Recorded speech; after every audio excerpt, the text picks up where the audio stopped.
The awakening. The alarm went off.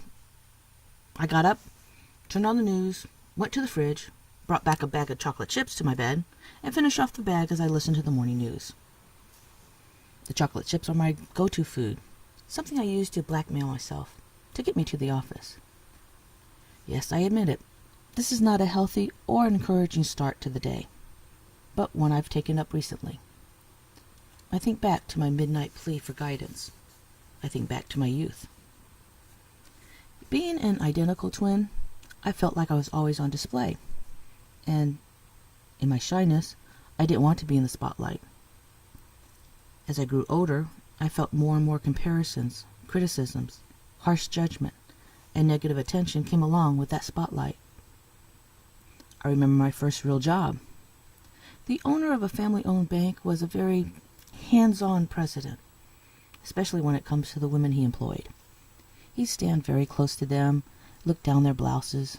He'll have a well-endowed woman stand in front of him so he could shake their arms and make their breasts jiggle. He'll sit very close to women, hold them close, and cross professional and personal boundaries. He'd make sexual remarks as the women passed him. The list goes on, but I'd rather not continue down that memory lane. The main point in telling you all of this is that in that day and age, and in that work environment, he had the power to do whatever he wanted to do without fear of retribution. The women who played along were promoted. Those who did not were fired, especially when the words sexual harassment were uttered. I gained weight during that period. I realized that it worked nicely as a type of defense mechanism, a shield against what was going on in the office. If I became unattractive to a man like that, he'd leave me alone. If I became invisible, my invisibility would protect me. And it worked, all too well.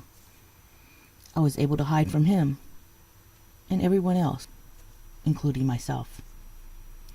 As the years went by, I became frustrated because no one saw me for who I was and all that I had to offer.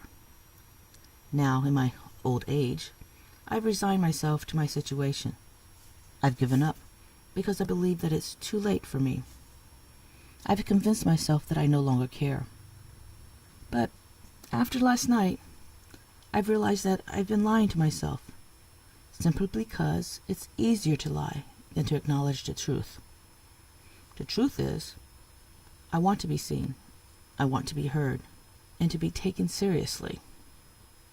I know, it's very easy for me to sit here, hidden behind a computer keyboard, and tell others how their personal barriers and demons are preventing them from being all they can be.